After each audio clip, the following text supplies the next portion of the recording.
Halo guys, welcome back again to my channel. Bersama saya Hansen di sini dan seperti biasanya setiap harinya saya akan buatkan video seputar cryptocurrency. Apa kabar kalian hari ini semuanya? Semoga dalam keadaan yang baik-baik saja. Teman-teman, di video hari ini kita bakalan bahas kira-kira apa nih yang bisa kita expect untuk 7 hari ke depan dari segi data dan event ekonomi. Menurut saya ada beberapa data dan juga event yang sangat penting yang perlu kalian ketahui. Dan juga tentunya dari segi price action kita bakalan bahas kira-kira apa yang sedang terjadi di Bitcoin dan apa yang bisa kita expect berikutnya. So, stay tune terus sampai akhir video. Nah, sekarang kita bakalan mulai dari CoinMarketCap terlebih dahulu. Per hari ini secara global market cap crypto berada di angka 1,63 triliun dolar atau naik sekitar 0,68%. Nah, di top 10 coin sendiri kita melihat keadaannya sebenarnya mix walaupun dominan berwarna hijau, kenaikannya ranging antara 0, sekian persen hingga kurang lebih 8%. Dan menjadi top performer hari ini adalah Avalanche dengan kenaikan 8,36% menuju 35,54 dolar. So, itu adalah outlook sementara dari beberapa top coin yang ada. Sekarang kita langsung saja masuk ke beberapa data dan berita terbaru hari ini. Nah, yang pertama teman-teman, kita mau cek dulu nih untuk 7 hari ke depan, karena kita udah di hari Minggu lagi, kita pengen cek minggu depan ada event dan data ekonomi penting apa yang perlu kita waspadai.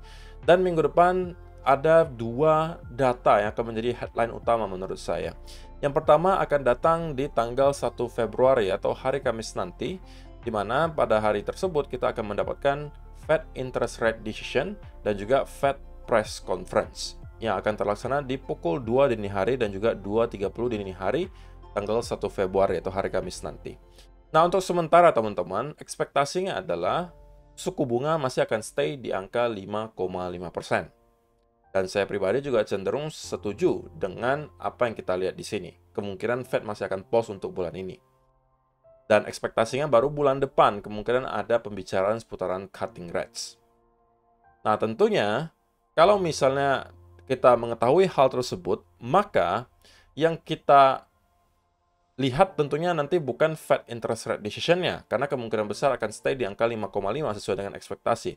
Tetapi adalah Fed Press Conference-nya. Ketika Kakek Powell start untuk pidato, di sanalah kemungkinan kita akan melihat volatility di market. Karena pasti investor bakalan cari clue dari setiap kalimat yang disampaikan oleh Kakek Powell, kira-kira nih, sekarang stance Fed itu ada di mana gitu. Apakah mereka memang sudah ada kepikiran untuk cutting rates secepatnya, ataukah sepertinya mereka akan kembali delay yang namanya cut rates mungkin sampai semester 2 tahun 2024, atau bagaimana? Nah, semuanya mungkin akan ada di Fed Press Conference ini. Jadi, kemungkinan inilah yang akan menyebabkan volatility nanti. Kecuali gitu ya, tidak ada yang mengejutkan yang disampaikan oleh Kakek Powell, semuanya masih abu-abu katakanlah, yaitu mungkin nggak akan ada volatility. Tapi kalau ada clue yang merujuk ke salah satu senario, maka itu bisa kemungkinan membuat market kembali volatile, terutama untuk mungkin stock market Amerika Serikat dan juga dolar index. Tapi tentunya tidak terkecuali juga Bitcoin ya teman-teman, karena kita tahu bahwa pergerakan stock market Amerika Serikat dan juga dolar index itu juga terkorelasi dengan Bitcoin. Dan juga selain itu teman-teman, kita akan mendapatkan data continuing jobless claim, initial jobless claim, ISM manufacturing PMI itu di malam harinya. Continuing jobless claim dan juga initial jobless claim di pukul 20.30 waktu Indonesia Barat, ISM-nya pukul 22. Jadi tanggal 1 Februari itu banyak sekali data yang cukup penting yang bakalan dirilis. Tetapi headline utamanya selain Fed Interest Rate Decision adalah tentunya di tanggal 2 Februari juga atau hari Jumat nanti akan ada data non-farm payrolls dan juga unemployment rate. Yang untuk sementara diekspektasikan mengalami kenaikan dari 3,7 menjadi 3,8%. Kalau misalnya benar ini yang terjadi teman-teman, ini tentunya adalah sesuai dengan ekspektasi The Fed yang mau melihat ada sedikit pelemahan di unemployment rate. Mereka mau melihat ada kenaikan di unemployment rate tapi nggak mau yang langsung melonjak terlalu jauh gitu. Jadi sedikit demi sedikit ada pelemahan di unemployment rate atau tingkat pengangguran di Amerika Serikat sedikit demi sedikit meningkat gitu ya, meningkat. Tujuannya tidak lain dan tidak bukan adalah untuk membantu menekan angka demand. Sekali lagi logika sederhananya teman-teman, kalau misalnya banyak orang yang nganggur, otomatis mereka akan stop atau at least mengurangi spendingnya. Barang-barang yang tidak perlu tidak akan mereka beli, yang mereka beli hanya kebutuhan dasar misalnya. Jadi, demand untuk barang dan jasa tentunya akan berkurang ketika unemployment rate itu start untuk meningkat, dan itu akan membantu untuk kembali menekan angka inflasi.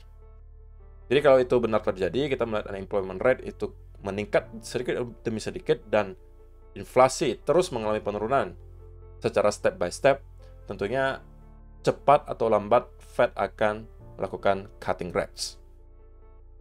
Oke, jadi itu adalah yang pertama, teman-teman. Beberapa event dan data ekonomi penting yang perlu kita waspadai untuk minggu depan. Kemudian, teman-teman, ini adalah salah satu indikator yang sangat penting jika kalian merupakan seorang investor, yaitu adalah global liquidity, teman-teman. Terutama kalau misalnya kalian investasi di pasar saham Amerika Serikat dan juga cryptocurrency.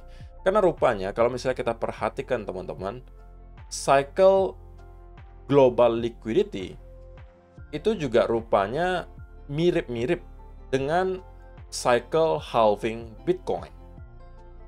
Jadi setiap 4 tahunan kita juga melihat global liquidity itu meningkat. Nah, ini kemudian menciptakan semacam spekulasi. Apakah rupanya selama ini yang kita sebut sebagai 4-year cycle di Bitcoin itu bukan karena halving, tapi karena global liquidity yang setiap 4 tahun itu akan mengalami kenaikan. Atau kalau bahasa sederhananya, teman-teman, setiap 4 tahun sekali ada uang yang jauh lebih banyak daripada sebelumnya, uang baru yang dicetak dan lain sebagainya. Yang tidak mau dikemanain uangnya, ujung-ujungnya dimasukkan ke dalam aset, seperti misalnya stock market dan juga kripto. Nah, menurut kalian yang mana nih, teman-teman? Nah, kalau misalnya kalian perhatikan, ada beberapa juga yang memberikan komentar yang menurut saya cukup menarik gitu. Few know this, but Satoshi was actually a macroeconomist. Jadi ini komentar yang lucu-lucuan aja, tapi dia memberikan datanya di sudut Bitcoin halving align with liquidity cycle uptrends. Jadi menarik bahwa global liquidity itu juga mengalami kenaikan setiap 4 tahun sekali. Jadi pertanyaannya sekarang, kenaikan yang kita lihat di Bitcoin untuk 4 tahun sekali itu, apakah disebabkan oleh halving, ataukah karena global liquidity? Who knows? Tapi keduanya, kalau kita bandingkan, memang sepertinya mempengaruhi gitu. Kita tahu halving ya setiap 4 tahun sekali, dan kita bisa katakan bahwa setelah halving, biasanya kita akan ke all-time high yang baru. Tapi sama juga dengan yang ini, ketika kita melihat liquidity global itu meningkat, biasanya aset kelas seperti stock market Amerika Serikat dan juga dolar kripto itu juga berada dalam keadaan yang bullish. Jadi kalau misalnya kita melihat dalam 1 tahun atau 2 tahun ke depan global liquidity akan kembali mengalami kenaikan, yaitu harusnya akan menjadi berita baik juga untuk kita yang sudah berinvestasi di kripto, karena itu kemungkinan akan menggerakkan harga ke atas. Karena sekali lagi, teman-teman, ketika banyak sekali uang baru, misalnya ada pencetakan uang baru gitu, ada stimulus yang kalau yang paling terbaru ya, itu seingat saya di China nanti akan ada stimulus kurang lebih 278 billion dollar. Katakanlah itu stimulus gitu untuk masyarakatnya, gitu kan. Nah, kalau misalnya kita nih dikasih stimulus gitu kan, sedangkan misalnya uang kita sehari-hari udah bisa tercover kebutuhan dasar kita. Kita punya uang lebih gitu kan, yang dikasih stimulus. Apa yang akan kita lakukan? Kalau kita mempunyai pengetahuan gitu ya, seputaran investasi, pasti kita akan lakukan investasi. Dan kalau banyak orang melakukan hal tersebut, ya aset kelas rata-rata akan harganya naik. Sama seperti ketika kita melihat Black Swan event COVID-19 di tahun 2020 kemarin. Kan rata-rata pemerintah itu mencetak uang baru. Atau cetak uang untuk stimulus, teman-teman. Sehingga karena banjir uangnya di mana-mana, uang yang nggak tahu mau dikemanain, jadi semuanya dimasukkan ke dalam aset kelas. Sehingga kita melihat 2020 dan 2021 itu di Bitcoin naiknya gila-gilaan. Stock market juga sama gitu loh. Walaupun sempat drop luar biasa dalam, tapi kemudian tiba-tiba membuat V-shape recovery dan langsung shoot ke all-time high yang baru untuk Bitcoin. Gitu ya. Dan juga yang terakhir, teman-teman, inilah yang saya sampaikan mungkin beberapa minggu yang lalu, bahwa sekarang eranya sudah berbeda gitu. Nggak perlu kita lagi yang mempromosikan Bitcoin ke teman-teman, ke keluarga dan lain sebagainya gitu. Tetapi mereka-mereka nih yang membuka spot Bitcoin ETF yang akan melakukan hal tersebut untuk kita. Kalian bisa melihat ini dari Bitcoin Archive. Bitcoin ETF ads everywhere at major airports and the subway. Bahkan sudah ada iklan GBTC di mana-mana teman-teman. Ada di airport, ada di subway, semuanya GBTC. Jadi ini mungkin perlu waktu teman-teman. Ketika kita asumsi kita sekarang nggak kenal nih namanya yang kripto dan juga Bitcoin. Tapi kalau di mana-mana misalnya kita melihat, kalau misalnya di Indonesia ya konteksnya, kalau misalnya kita melihat BCA misalnya promosiin Bitcoin, di BRI promosiin Bitcoin, Gojek promosiin Bitcoin juga misalnya, para perusahaan-perusahaan besar yang kita kenal, gitu kan, promosiin Bitcoin, kita lambat laun pasti akan penasaran, ini apaan sih sebenarnya Bitcoin, gitu kan. Kemudian kita start untuk cari tahu. Dan bisa aja tertarik untuk menjadi investor. Nah, sama juga di sana, teman-teman. Ketika ada Grayscale, ada BlackRock, ada Fidelity, yang kemudian menawarkan Bitcoin, sekarang kan berarti bukan lagi aset abal-abal gitu loh. Dan kemungkinan akan semakin banyak investor yang mulai start mencari tahu seputaran apa itu Bitcoin, apa itu kripto, dan pasti akan ada yang tertarik untuk menjadi investor. Terlebih lagi sekarang udah ada sarana yang terregulasi melalui spot Bitcoin ETF. Jadi soal regulasinya udah jelas, mereka juga nggak perlu capek-capek untuk self-custody gitu ya, nggak perlu capek-capek untuk nge-handle Bitcoinnya sendiri, ditaruh ke cold wallet dan lain sebagainya, mereka bisa menggunakan spot Bitcoin ETF, jadi nggak ada lagi keraguan untuk masuk gitu. Sekarang udah convenient, udah nyaman gitu. Mereka bisa titip asetnya ke ETF ini gitu ya, nggak perlu self-custody. Soal keamanan juga tentunya platform-platform ini sudah terregulasi, sudah jelas gitu ya, jadi mereka nggak usah khawatir misalnya sesuatu yang terjadi ke FTX juga akan terjadi ke mereka gitu ya, walaupun bukan tidak mungkin ya, ada aja kemungkinannya, tapi tentunya jauh lebih kecil dan lain seterusnya. So, hari yang baik ada di depan kita teman-teman. Kalian cukup bersabar gitu ya, dan cukup melihat apa yang sedang terjadi di belakang layar. Kalian sebagai investor tidak perlu setiap hari mantauin chart. Itu udah saya sampaikan berkali-kali. Kecuali kalian traders. Kalau investor nggak usah tiap hari. Sebulan sekali juga nggak apa-apa. Atau mau setahun sekali juga fine. Karena kalian investor jangka panjang. Yang penting kalian tahu yang terjadi di belakang layar itu semuanya positif. Adopsi terus-menerus terjadi. Hash rate-nya kita melihat terus mengalami kenaikan. Artinya keamanan network itu semakin baik. Kemudian kita melihat banyak institusi besar. Kemudian juga bank-bank. Kita juga melihat banyak pejabat, banyak orang-orang penting, bahkan ada negara yang sudah start untuk embrace Bitcoin. Apalagi yang kalian mau, gitu kan? Apalagi yang kalian ragukan, apalagi yang membuat kalian panik setiap kali ada koreksi di Bitcoin. Padahal yang sudah terjadi, tadi saya barusan katakan, itu udah banyak banget. Gitu loh. Jadi, mudah-mudahan itu dapat membantu kalian secara mental. Nah, sekarang kita akan masuk ke chartnya Bitcoin. Dan kita bakalan mulai dari 4-hour chart. Nah, teman-teman, di video kemarin saya sampaikan ke kalian bahwa memang saya secara pribadi expect bahwa Bitcoin masih akan sedikit mengalami kenaikan sebelum kemungkinan besar akan ada rejection dari sini, teman-teman. Karena untuk sementara kita melihat bahwa kita kembali approaching area trendline di sini. Yang sebelumnya merupakan area major support yang sudah kita break dan kemarin terbukti menjadi area resistance. Kali ini kita kemungkinan juga akan jadikan area tersebut sebagai resistance. Dan saya sebenarnya tidak terlalu yakin bahwa karena kita di hari Minggu sekarang, kita bisa break area ini dengan gampang gitu loh. Kalaupun iya, itu kemungkinan bisa aja jadi fake out. Jadi ekspektasi saya masih sama dengan di video kemarin saya sampaikan, bahwa kita retest dan kemudian akan mendapatkan koreksi dari sini. Tapi apakah saya akan short? No. Jawabannya tidak. Gitu kan? Saya tetap akan prefer untuk mencari peluang untuk long.